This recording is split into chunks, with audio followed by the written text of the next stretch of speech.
Insiders, avatars, waypoint, news, go! Now that the Insiders is officially 108% more Scientifica, I have great delight in presenting this graph to you, the result of literally seconds of fastidious research and delicate felt marker manipulation.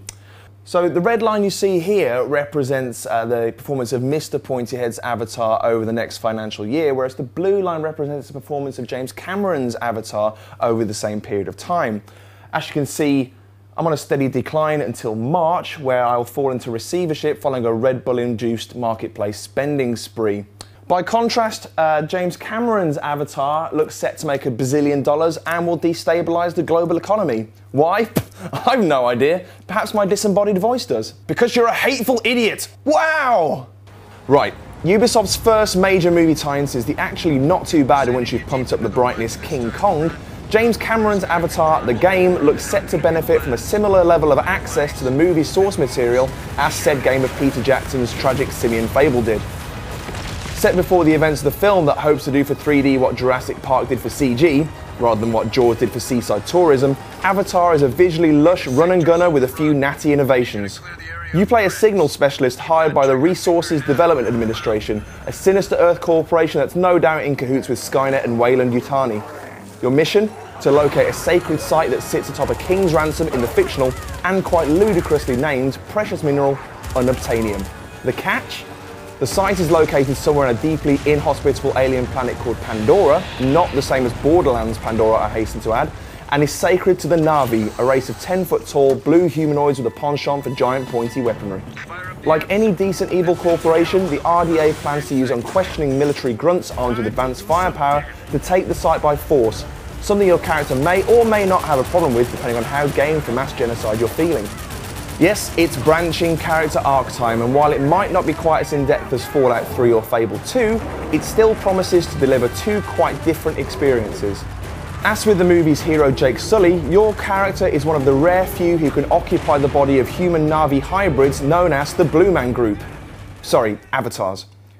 This allows him or her to infiltrate the Na'vi and side with them if you're a sympathiser to their plight, or reduce them to a bubbling goo if you're in it for the money. As a Na'vi, you'll benefit from superior agility, master of fierce melee weaponry, and the ability to dunk a basketball from a standing position. Retaining your human form still has its merits though, granting you exclusive access to guns galore, hulking AMP mech suits, and an array of futuristic land, air and sea vehicles that the Tracy brothers would die for if they weren't immortal puppets.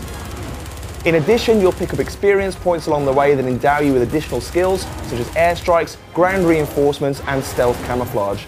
It doesn't sound like a fair fight, but Pandora is home to all manner of hostile, not to mention gaudily coloured flora and fauna who, like the population of Royston Vasey, don't take kindly to tourists. If you're not blasting packs of nippy viper wolves or swarms of hellfire wasps, you'll be dodging charges from the bull, hippo, shark, peacock hybrid hammerheads or the aptly named dire horses, which, according to my notes, resemble hairless Finn zebras. There's always a huge amount of legitimate skepticism that accompanies games and movies, but we're hoping that James Cameron's faith in Ubisoft is well founded. From my brief hands-on time with it, it certainly appears to draw its influence from the right places, but it remains to be seen whether these elements gel together to form a cohesive whole or fall apart like a pair of imitation Levi's. How was I supposed to know that the label said Elvis 105s? Now it's time for Andy to say some words. But what words and in what order? Hi everyone, this week I'm going to be telling you about a new feature that's just popped onto your 360 dashboards, Halo Waypoint. Now, Halo Waypoint is the virtual home for all things Halo on your Xbox 360, so if you're not a Halo fan, the next couple of minutes are probably going to be a bit boring for you. So, here's something else to keep you entertained. Enjoy. Now, when you first load up Halo Waypoint, you're presented with two options, Intel and Career. Intel is the central location for Halo content, like video interviews and articles, and you can read up on the history of the series here as well. This is also the place where streaming episodes of the upcoming Halo anime, Halo Legends, will sit when they arrive, and Bungie have promised new content every day, as well as an archive so that you don't miss a thing. Your second option from the main screen is Career. When you start this up, it'll scan your achievements from Halo 3, Halo ODST, and Halo Wars, as well as all the DLC for those games to determine your overall Halo ranking. The two ways Halo Waypoint assesses your performance are through milestones and awards. Milestones are based on all of your achievements, with the maximum level being 40 for those with 2,900 points. The awards are given for groups of related achievements, like the Explorer Award, which is based on your skull and audio log progress, and the Joint Service Award, which is earned from playing cooperatively across all the games. Each award also has tiers. We can expect Halo Reach to be included in the career system when it launches next year, and Bungie have promised lots more content, so keep checking in to find out what's new. Now it's time for Bongo's Bulletin. Well, not now, in about 2 seconds. Like now. Yeah, so then the farmer says, don't listen to the sheep, she's a liar.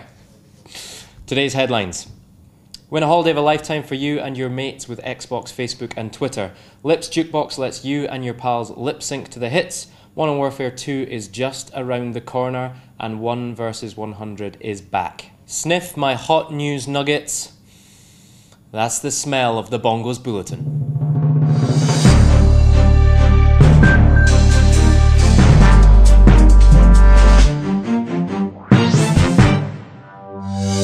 I'm AceyBongos and you are watching the Bongos Bulletin, coming to you live from inside Xbox HQ. And today's top story is all about you. Yes, you. We want you to have a holiday. Get away from it all. Take some friends with you and go to a dream destination around the world. That is the amazing prize we're offering to celebrate the forthcoming launch of Twitter and Facebook on Xbox 360. All you need to do to take part is head to the official Xbox UK Facebook page, click on the Xbox tab, then click on the Dream Holiday image. You'll be able to select the destination you want to visit, choose 4 of your friends, and if you're lucky enough to win, you'll be jetting off for the holiday of a lifetime. And as an extra bonus, if you become a fan of the Xbox UK Facebook page, you can actually take an additional friend with you. You can also enter via Twitter. Just head to @Xbox UK for details. And if you need another friend, someone else to take, I'm free that week. Lips' #1 hits warbled onto the Xbox 360 a couple of weeks ago, and we have been belting out the tunes here in the Bongos Bulletin newsroom. We've also been having a great laugh with the brand new Lips Jukebox application on Xbox.com. It lets you choose a song, then stick comedy pairs of lips on Facebook photos to create brilliant lip-synced videos featuring your friends, your family, your cats, your ferrets, whatever else you want to put in there. You can then share the videos with your pals on Facebook, and this has been proven to cause extreme chuckles. Check out for yourself at xbox.com/lipsjukebox. Tuesday, November 10th is a huge, huge day. Call of Duty Modern Warfare 2 is about to crash through your windows, grab you from behind, stick a pistol in your guts, and whisper sweet nothings in your ear. Here at the Inside Xbox HQ, we've all arranged to be off sick that day. Don't tell the bosses, but we'll see you on Xbox Live. But if you need to fill the long hours until then, Xbox Community Network site playtocompete.com is saying farewell to Call of Duty 4 with a farewell free-for-all tournament. Head over to playtocompete.com now for more details on how to register. And once Modern Warfare 2 comes out, if you're struggling to find all the Intel locations, head on over to msxboxworld.com for a comprehensive guide to all those locations to make sure you don't miss out on any of that lovely gamer score. And finally, Xbox Live game show 1 vs 100 will be back on air soon, complete with new prizes to win and a host of new additional features, including new dance moves for your avatar. What more could you possibly want? Keep your ears and eyes peeled for further announcements. I'm AceyBongos, and you have just witnessed the devastating information power of the Bongos Bulletin. Drop us a line with your community news to bongosbulletin@hotmail.co.uk or tweet us up @bongosbulletin. Stay sharp, Xbox Live.